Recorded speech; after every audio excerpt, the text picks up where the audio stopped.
Karim Yaoui avec nous pour un œil sur les médias. Bonsoir Karim. Bonsoir. Alors aujourd'hui, Emmanuel Macron a présenté ses vœux au corps diplomatique, mais ce sont les vœux à la presse qui continuent de faire parler. C'est vrai que lorsqu'on regarde un petit peu ce qui se dit dans les médias et sur les réseaux sociaux, c'est surtout les vœux à la presse qui suscitent beaucoup de réactions ou d'interrogations. Alors il y a cette phrase, cette posture d'Emmanuel Macron qui, en quelque sorte, résume les relations telles qu'elles doivent exister entre les médias et le politique. Ni confidence, ni connivence. La proximité à laquelle nous avions pu nous habituer n'était bonne ni pour le pouvoir politique, ni pour l'exercice du métier de journaliste. Alors, pas mal d'articles sur cette déclaration d'Emmanuel Macron. Le site du Point a fait appel à Michel Cotta, qui rédige ici un édito qui évoque la saine distance entre les médias et le pouvoir. Une bonne chose voulue par Emmanuel Macron. Mais lorsqu'on regarde du côté de Marianne, la tonalité est bien différente. On parle d'un Macron qui sermonne les journalistes, d'un président qui veut de la distance, sauf quand les journalistes sont à ses bottes. Et on pointe du doigt un certain nombre de comportements de la part d'Emmanuel Macron. On souligne par exemple qu'il n'a pas hésité à faire rentrer dans son équipe un ancien polémiste, Bruno Roger-Petit. On évoque aussi cet entretien accordé à Combini, qui ne restera pas comme un exemple à montrer dans les écoles de journalisme. Et puis du côté du site du Huffington Post, on évoque un Emmanuel Macron qui se ravise entre deux vœux à la presse. Lors des vœux à la presse, cette fois-ci, il a expliqué que les journalistes étaient obsédés par la compréhension du contexte, une obsession qui aboutirait, selon le président, à privilégier les détails au détriment de l'essentiel. Emmanuel Macron, en 2016, lorsqu'il était ministre de l'économie, avait eu une analyse tout autre, à l'opposé de celle-ci. Il expliquait alors qu'il faut sortir des petites phrases, remettre les choses dans le temps et dans leur contexte. Apparemment, il n'a pas forcément la même analyse lorsqu'il est président ou lorsqu'il est ministre. Puis il y a ce projet de loi contre les fake news qui suscite beaucoup d'interrogations. Alors ce projet qui a été évoqué par Emmanuel Macron, qui suscite beaucoup d'interrogations quant à sa faisabilité. Le site du Monde évoque les risques d'une loi qui propose de mettre fin aux fausses nouvelles en période électorale, un objectif louable, écrit Le Monde, mais qui risque de se heurter à une certaine complexité.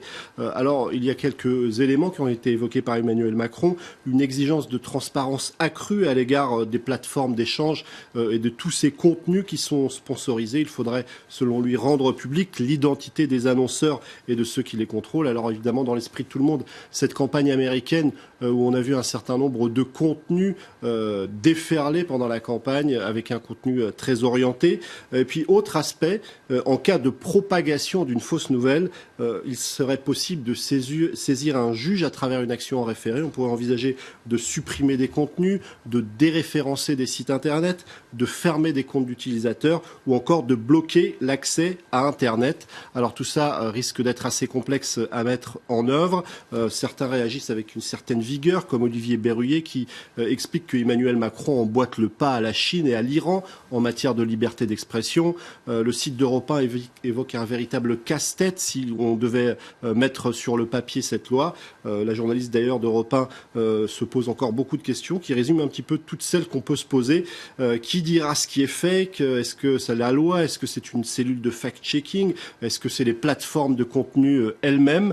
Le plus célèbre des avocats de Twitter, Maître Eolas, souligne que publier un truc faux auquel on croit n'est pas une publication de fausses nouvelles, ce qui va rendre les choses encore plus complexes. Et puis certains soulignent qu'il existe déjà des éléments de loi dans les textes. C'est le cas de Frédéric Pouchot qui l'écrit sur son compte Twitter, ou encore du socialiste Rachid Temal qui cite la loi du 29 juillet 1881 qui prévoit déjà des poursuites. En tout cas, on a tenté de préciser les choses du côté notamment de Benjamin Griveaux qui pointe du doigt des chaînes étrangères qui sont assimilées à des organes de propagande. Dans l'esprit de beaucoup, Russia Today qui émet en français depuis peu de temps. Russia Today qui sur son compte Twitter ironise bientôt un ministère de la vérité. Et l'opposition de son côté craint d'être muselée. Alors c'est vrai que c'est une inquiétude qui est revenue régulièrement, évoquée ici sur le site du Figaro. Un certain nombre d'hommes politiques ont peur de voir cette loi transformée en outil pour permettre au gouvernement de faire taire ceux qui s'opposeraient à ce qu'il voudrait mettre en place. C'est le cas de Bruno Retailleau qui écrit sur son compte Twitter qu'on va beaucoup trop loin. Alain Juppé a une toute autre lecture, puisqu'il considère que c'est une très bonne idée que de combattre ces fake news, et il se dit en plein accord avec Emmanuel Macron. Jean-Luc Mélenchon, lui aussi, a réagi. Lui suggère de reprendre son idée de conseil déontologique au lieu d'une loi sur les fake news. En tout cas, le sujet a passionné cet après-midi. Aujourd'hui, le hashtag le plus utilisé était « invente des fake news ». Évidemment, les internautes s'en sont donnés à cœur joie. Je vous remercie beaucoup, Karim, pour votre chronique. Un œil sur les médias. Vous restez avec nous en Paris Direct, je vous retrouve dans quelques minutes.